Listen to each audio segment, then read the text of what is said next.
ادھر یوسف زلیخا کو دیکھ رہے ہیں، ارے یہ کیا، عزت اس نے بچائی یا عزت میں نے بچائی؟ الٹا چور کوتوال کو ڈانٹے۔ پورا محل قصرے بن جو تھا مصر وہ یوسف کے خلاف ہو گیا۔ کوئی یوسف کے حق میں گواہی دینے کو تیار نہیں۔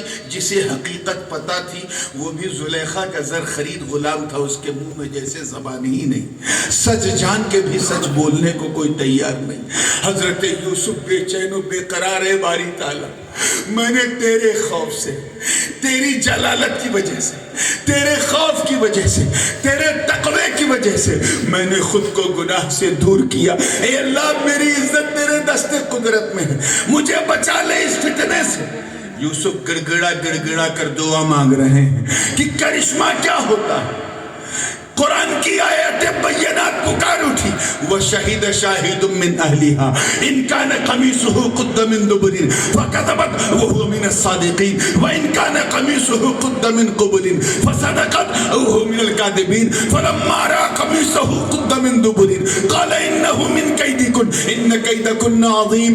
اللہ کی شان دیکھو کہ زلیخا کے پریوار کے ایک نوجات ششو، ایک 6 ماہ کا بچہ جو اپنے ماں کے سینے سے منہ لگا کے دودھ پی رہا تھا، اللہ نے اس پہ زبان کو زبان دے دی اور وہ پکار اٹھا کہ اے یوسف پہ انگلی اٹھانے والوں، یوسف کا کرتا تو دیکھو آگے سے پھٹا ہے کہ پیچھے سے پھٹا ہے۔ کہا سنو، اگر کرتا پیچھے سے پھٹا ہے تو یوسف سچے ہیں، زلیخا جھوٹی ہے۔ اگر آگے سے پھٹا ہے تو زلیخا سچی ہے، یوسف جھوٹے ہیں۔ اور جب دیکھا گیا تو کرتا پیچھے سے پھٹا تھا، یعنی یوسف سچے ہیں، زلیخا جھوٹی۔ نعرہ تکبیر، نعرہ رسالت، علماء اہل سنت، نعرہ حیدری۔ یہ پورا واقعہ تو میں نے نوجوانوں کی اصلاح کے لیے سنایا مگر بلا وجہ نہیں سنایا، اس میں بھی ایک محل استشہاد ہے۔ وَشَهِدَ شَاهِدٌ مِّنْ أَهْلِهَا، گواہی دی دیکھنے والے نے۔ توجہ چاہوں گا، مطلب شہید کا مطلب ہوتا ہے دیکھنا۔ کیا ہوتا ہے؟ آخر شہید دیکھتا کیا ہے؟ اسی حدیث کے اندر، بالکل اسی حدیث کے اندر جو میں سنا رہا تھا، حضور اس خاتون کو دلاسا دے رہے، بیٹی رو مت، تو نے وہ نہیں دیکھا ہے جو تیرے بابا نے دیکھا۔ تو کیا جانے تیرے بابا کا کیا مقام۔ آقا فرماتے ہیں والذی نفس محمد بیدی انی رأیت من عینی، مجھے قسم ہے رب کی عزت کی جس کے قبضے میں محمد کی جان ہے، میں نے اپنی آنکھ سے دیکھا کہ جس وقت تیرے بابا میدان کارزار میں تلوار چلا رہے تھے، ایک تیر تیرے بابا کے قریب پہنچا، اس سے پہلے کہ وہ تیر چبھ کر اپنی چبھن کا احساس اور دکھاوا اور درد پیدا کرتا، آواز آئی اے ملائے اعلیٰ کے قدسی فرشتوں، سارے حجابات ہٹا دو، سارے پردے ہٹا دو، سارے نقاب اٹھا دو، اس آنے والے شہید کو میرے جمال کا درشن کرا دو۔ سبحان اللہ، سبحان اللہ، سبحان اللہ۔ اور شہید کو شہید اس لیے کہتے ہیں کہ عام انسان میدان قیامت میں اپنے مولا کو دیکھے گا، شہید وقت زخم اپنے مولا کو دیکھ رہا۔ سبحان اللہ، نعرہ تکبیر، نعرہ رسالت، ذکر شہید اعظم۔ جس وقت اسے تیر چبھ رہا ہے اس کے سامنے جلوہ جہاں آ رہا ہے، جمال جہاں آ رہا ہے۔ اسی لیے شہید کو شہید کہتے ہیں کیونکہ شہید سب کو نہیں رب کو دیکھ رہا ہے، اور اسی لیے اسے کوئی درد نہیں، کوئی تکلیف نہیں، کوئی دکھاوا نہیں، کوئی احساس نہیں۔ ہو سکتا ہے قرآن نہ پڑھنے والا بندہ اس پر یقین نہ رکھے، یار ایک انجیکشن لگائے ڈاکٹر تو درد ہوتا ہے کہ نہیں ہوتا؟ ایک چوٹی کاٹے تو خس ایسا ہوتا ہے۔ شہید کی گردن اڑ گئی، اسے تکلیف نہیں، اسے درد نہیں، دیدار باری کے نشے میں چور، ایسا کیا؟ اس کو سمجھنا ہے تو پھر اسی قصہ یوسف سے سمجھنا۔ پھر ایسا ہوا کہ اب تو زلیخا دیوانی ہو چکی تھی، یوسف کی شان بھی دیکھ لیا تھا کہ یہ اللہ کا نبی، ورنہ 6 ماہ کا بچہ اس کے حق میں گواہی دیتا. اب تو زلیخا دیوانی ہو چکی تھی اور عزت بھی کرنے لگی تھی کہ یوسف اللہ کا پیغمبر ہے. اور ایک حکم دے دیا کہ دیکھو جس فتنے میں میں پڑی میں نہیں چاہتی کہ مصر کی دوسری عورتیں بھی اس کا شکار ہوں. اس لیے اے میرے سرتاج، میرے آقا و مولا، اے میرے یوسف، آپ جب بھی باہر نکلے تو اپنے چہرے پہ حجاب رکھنا. ہم تو اس زمانے میں جی رہے جہاں عورتوں نے حجاب ہٹا دیا. حضرت یوسف قوم کو فتنے سے بچانے کے لیے مرد ہو کر حجاب پہنتے تھے. حجاب پہن کے چلتے تھے. تو مصر کی دوسری عورتوں نے تانا دینا شروع کر دیا جناب زلیخا کو کہ اے زلیخا، یہ کس دیوانے کی تم دیوانی ہو؟ یہ تو عورتوں کی طرح چہرہ چھپا کے چلتا ہے. زلیخا نے اسی لہجے میں جواب دیا، تمہاری وجہ سے چہرہ چھپا کے چلتا ہے تاکہ تم لوگ سکون کی سانس لے سکو، ورنہ میرے سرتاج نے اگر پردہ حسن اٹھا دیا تو تمہاری جان خطرے میں پڑ جائے گی. اب عورتوں میں ایک مزاج ہوتا ہے کہ کیا پھینک رہی، ایسی بات ہے تو ذرا بتا، ثابت کر کے ایسی بات. ضد کرنے لگی، نہیں میں اب تو دیکھنا. جب ضد اپنی انتہا پہ پہنچی تو زلیخا نے یوسف کو کہا کہ ٹھیک ہے، یہ کرنا ہے. ان عورتوں سے کہا کہ میں اپنے یوسف کا چہرہ تم سب کو دکھاؤں گی، لیکن میری شرط یہ ہے کہ صبح اتنے بجے، اتنا اس وقت تو گھڑی نہیں تھی لیکن یہ ٹائم ہو، سورج بالکل جب زحمہ کبرا پہ ہو، محل کی فصیل پہ تم لوگ کھڑی رہنا اور اپنے ہاتھ میں ایک لیمو اور ایک روایت سیب کی لیمو رکھ لینا، نیمبو، اور نیمبو کو کے اوپر چھری رکھنا. آپ لوگ چھری کہتے ہیں کہ چاقو کہتے ہیں؟ کیا کہتے ہیں؟ اچھا، ہمارے یہاں کیونکہ اردو پیدا ہوئی اس لیے ہم لوگ جو چھوٹا ہوتا ہے اس کو چھری، اس سے تھوڑا بڑا اسے چاقو، اس سے تھوڑا اور بڑا تو اسے کرولی، اور بڑا تو اسے خنجر کہتے ہیں، بہت بڑا تو تلوار کہتے ہیں. تو سائز کے حساب سے سب کا نام ہے. تو نیمبو پہ چھری رکھی، چھری چاقو، اور رکھ کے کہا کہ جیسے ہی میرا یوسف قریب آئے، توجہ چاہوں گا، اپنے رخ سے پردہ اٹھائے، اسی وقت تم لوگ دیدار بھی کرنا اور نیبو بھی کاٹنا، دونوں کام ایک ساتھ کرنا. کا ٹھیک ہے. حضرت زلیخا نے کہا اے اللہ، اب ان کی لاش تو ہی رکھنا، ان کی جان، ان کی انگلیاں تو ہی بچانا. ادھر صبح کا سورج تیزی سے نکلا اور تمازت پہ آیا. فصیل پر زنان مصر کھڑی ہیں، ایک سے ایک خوبرو خواتین. سامنے سے یوسف پردہ ڈھکے آ رہے تھے. جب بالکل نزدیک آئے تو زلیخا نے عرض کیا ہے میرے سرتاج، اب پردہ حسن کو اٹھا دو، رخ سے پردہ اٹھا دو. مصر کی ان ضدی عورتوں کو اپنے جمال کا درشن کرا دو. تاریخ گواہ، پردہ اٹھتا ہے، نظر عورتوں کی یوسف کے حسن پہ ٹکتی ہے، چھری چلنے لگتی ہے. قرآن نے اس منظر کو یوں بیان کیا کہ فَلَمَّا رَأَيْنَهُ أَكْبَرْنَهُ وَقَطَّعْنَ أَيْدِيَهُنَّ وَقُلْنَ حَاشَ لِلَّهِ مَا هَذَا بَشَرًا إِنْ هَذَا إِلَّا مَلَكٌ كَرِيمٌ. ارے منظر یہ تھا کہ نظر قریب ٹکی ہوئی ہے، آدھا نیبو کٹ گیا، نظر ابھی بھی یوسف کے حسن پہ ٹکی ہے، پورا نیبو کٹ گیا، نظر ابھی بھی ما زاغ البصر کا منظر پیش کر رہی ہے. انگلی کی کھال کٹ گئی، نظر ابھی بھی ٹکی ہوئی ہے. پوسٹ کٹ گیا، نظر ابھی بھی ٹکی ہوئی ہے. لیگامنٹ بھی کٹ گیا، نظر ابھی بھی ٹکی ہوئی ہے. ہڈی بھی کٹ گئی، نظر ابھی بھی ٹکی ہے. انگلی کٹ گئی، نہ اوہ، نہ آہ، نہ آؤچ، نہ درد، نہ اوف، سب حسن یوسف کے جمال کے درشن میں گم ہے. تو ذرا بتاؤ بیتول والو کہ جب اللہ کے بنائے ہوئے حسن، اللہ کے بنائے ہوئے یوسف کی سندرتا کا یہ عالم ہے کہ دیکھو تو کٹی انگلی درد نہ دے، تو اس حسین کو سجدے میں گردن دیتے وقت کیا درد ہوگا جو سجدے میں مولا کا درشن کر رہا ہے. نعرہ تکبیر، نعرہ رسالت، حق حسین، حق حسین، نعرہ تکبیر، نعرہ رسالت، حضور تاج العلماء. اس حسین کو کیا پیڑا ہوگی، کیا تکلیف ہوگی جو زمین پر سجدہ کرتے وقت اپنے رب کے جمال جہاں آرا کا درشن کر رہا ہے. یاد رکھنا مسلمان، ہم اللہ کی راہ میں قتل ہونے والے ہر مومن کو شہید کہتے ہیں اور صبح قیامت تک کہتے رہیں گے، لیکن اے حسین تیری شہادت کو سلام۔ آپ شہید نہیں، شہید اعظم، آپ ایسے شہید کی آپ کی شہادت پہ شہادت کو ناز۔ حضور اس حدیث میں اس خاتون سے کہہ رہے ہیں کہ ایک نورانی جماعت تیرے بابا کے روح کو لے کر بارگاہ مولا میں حاضر ہو، میرا وجدان کہتا ہے۔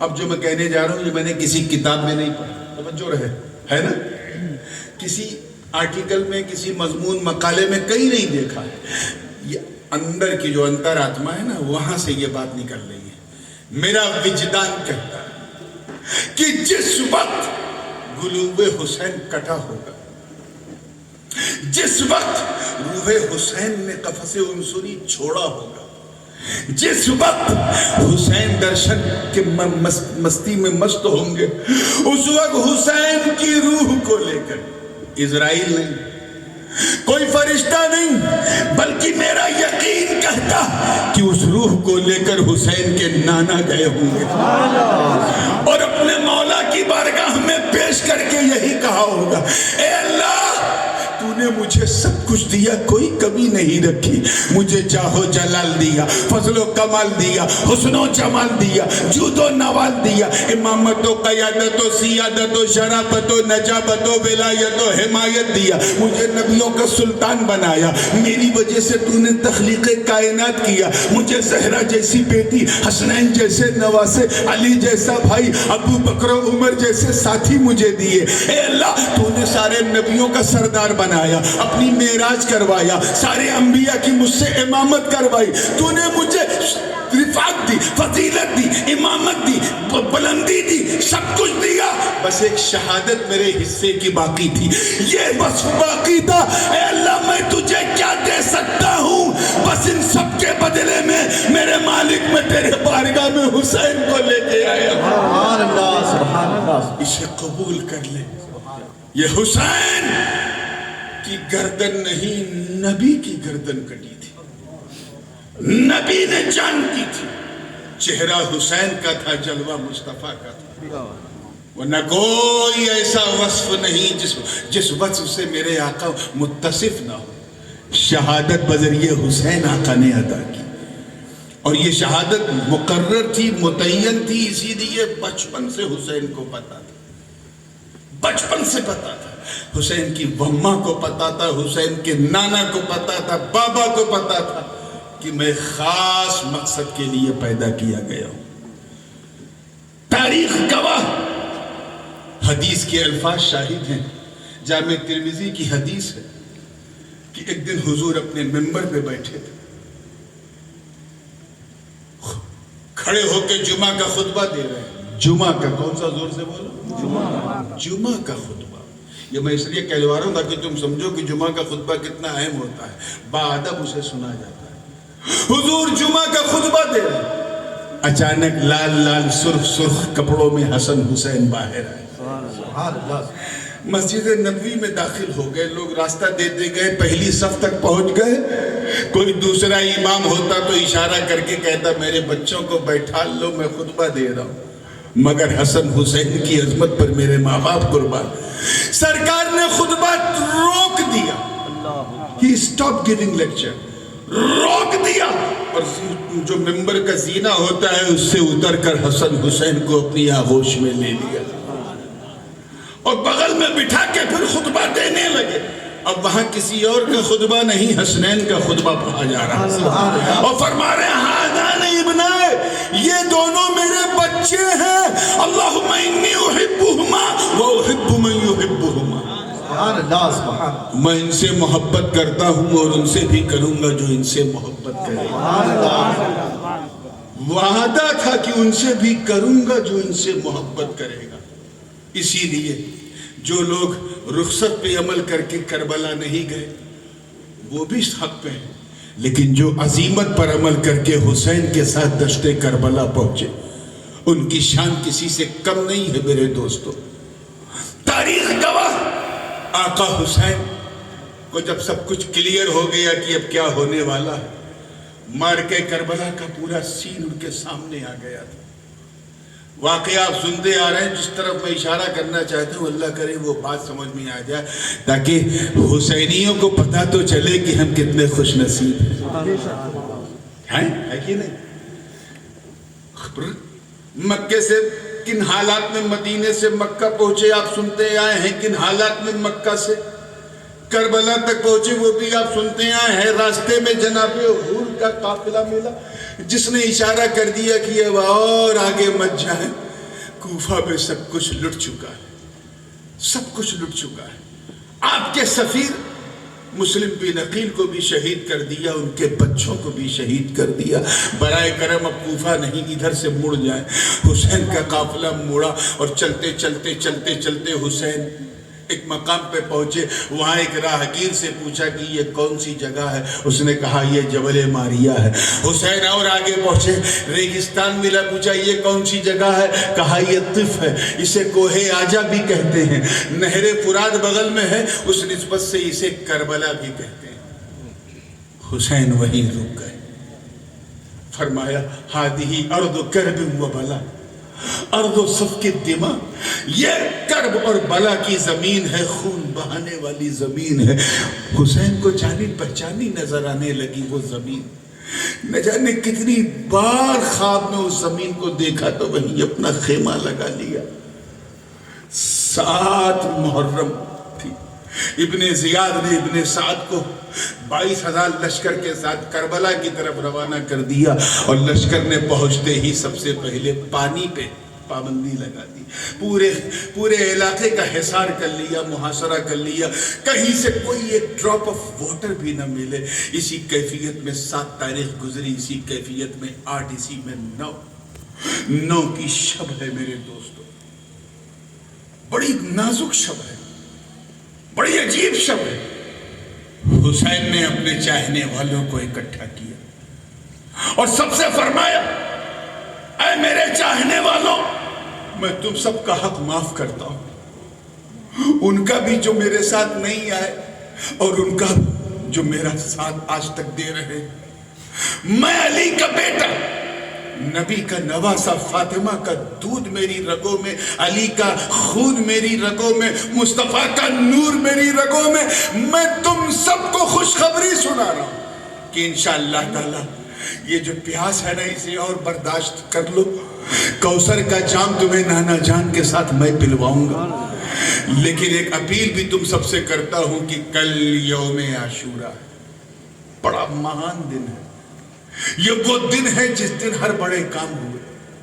اللہ نے اسی دن دنیا کو بنایا، اسی دن آدم کی توبہ قبول ہوئی، اسی دن نوح کی کشتی کو جوتی کا کنارہ ملا، اسی دن یعقوب کی بینائی لوٹی، اسی دن ذوالکفل کی دعا قبول ہوئی، اسی دن یوسف کو کنویں سے نکالا گیا، اسی دن جناب موسیٰ کے لیے دریائے نیل میں راستہ بن گیا، اسی دن غرق ہوا فرعون بھی، اسی دن حضرت عیسیٰ کے لیے منہ سلوہ اترا۔ یہی وہ دن ہے جو مہان ہے۔ اسی دن آسمان سے زمین پہ پہلی بار بارش ہوئی، اسی دن اللہ نے کائنات کی رچنا کی۔ یہ بہت بڑا دن ہے۔ اس دن کو بظاہر دیکھیں کتنے لوگ کیچ کر رہے ہیں، بظاہر پریکٹیکلی میرے نانا جان سے ڈائریکٹ کوئی واسطہ نہیں، لیکن میرے ذریعے وہ واسطہ دیا جائے گا۔ کل کا دن بہت خیال کر کے رکھا گیا، عاشورہ کا دن اے لوگوں حسین کی شہادت کا دن ہے۔ اس دن حسین کی شہادت اور مصطفیٰ کی شہادت مانوی کی تکمیل ہوگی۔ اس دن جناب اسماعیل کی تکمیل ذبح عظیم پوری ہوگی۔ اس دن فلسفہ شہادت کی تاریخ لکھی جائے گی۔ اس لیے مجھے پتا ہے کہ کل کا سورج میں آخری بار دنیا میں دیکھوں گا۔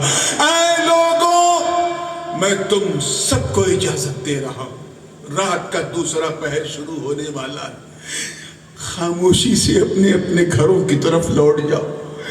یہ ابن زیاد کو تم سے کچھ نہیں چاہیے، ابن سعد کو تم سے کچھ نہیں چاہیے، محمد ابن اشعث کو یا شمر ذل جوشن کو یا سنان بن انس کو تم سے کچھ نہیں چاہیے، وہ ان کو حسین کا ہاتھ چاہیے، حسین کی بیعت چاہیے۔ اے لوگوں چلے جاؤ، میں وعدہ کرتا ہوں میں کوئی شکایت نہیں کروں گا، کوئی گیلا نہیں کروں گا، تم سب کی شفاعت، تم سب کی سفارش بارگاہ نانا جان علیہ السلام میں کروں گا۔ آج کے مرید ہوتے تو خوش ہو جاتے کہ میرا پیر کتنا مہان ہے، ہماری جان کی رکشا کی اسے کتنی پرواہ ہے، وہ ہماری جان کے لیے ہمیں رات ہی رات نکلنے کی اجازت دے رہا ہے۔ مگر قربان جاؤ انصار اہل بیت پہ، قربان جاؤ آوان اہل بیت پہ، قربان جاؤ معاونین و محبان اہل بیت پہ۔ حضرت عبید بن مظاہر آگے بڑھے، کہا حسین یہ ناممکن ہے، قربان جاؤ زہیر بن قین پہ، کہا حسین یہ ناممکن ہے، قربان جاؤ حضرت ابن عمیر پہ، کہا حسین یہ ناممکن ہے، قربان جاؤ بنی اوشجا کے جوانوں پہ، کہا حسین یہ ناممکن ہے، قربان جاؤ ابنائے جابر پہ، کہا حسین یہ ناممکن ہے، قربان جاؤ برادران عباس پہ، کہا حسین یہ ناممکن ہے۔ اگر ہم سب نے مل کے ایک ہی سر میں سب نے کہا اگر ہمیں آپ کو چھوڑنا ہوتا تو ہم اسی وقت چھوڑ دیتے۔ جب حر نے خبر دی تھی کہ سب کچھ مٹ چکا ہے، سب کچھ لٹ چکا ہے، مسلم بن عقیل شہید ہو چکے ہیں، ہانی ابن عروہ بھی شہید ہو گئے، مسلم کے بیٹے بھی شہید ہو گئے، اگر ہمیں آپ کو چھوڑنا ہوتا تو خدا کی قسم ہم اس وقت چھوڑ دیتے۔ مگر اسی وقت ہم نے طے کر لیا تھا کوئی چھوڑے نہ چھوڑے، ہم نے اپنے سروں پہ کفن باندھ لیا ہے۔ اے آقا حسین ہمیں نہر فرات کے قطروں کی ضرورت نہیں، بس اپنے نانا جان کے ہاتھ سے کوثر کا جام پلا دے۔ سبحان اللہ، سبحان اللہ، سبحان اللہ۔ یہ جذبہ و استشہاد جب حسین نے اپنے چاہنے والوں میں دیکھا تو فرط عقیدت سے ان کی آنکھوں سے اشک جاری ہوئے اور دعا فرمائی اللہم شاہد علیہ، اے اللہ تو ان سب پہ گواہ رہنا انہوں نے تیرے حسین کا ساتھ دیا۔ یہی وجہ کہ تیروں کی چھنکاروں میں ابن عمیر ہو انہوں نے مسکرا کے جان حق آفری کو دے دیا، بنی اوشجا کے جوانوں نے جان دے دی۔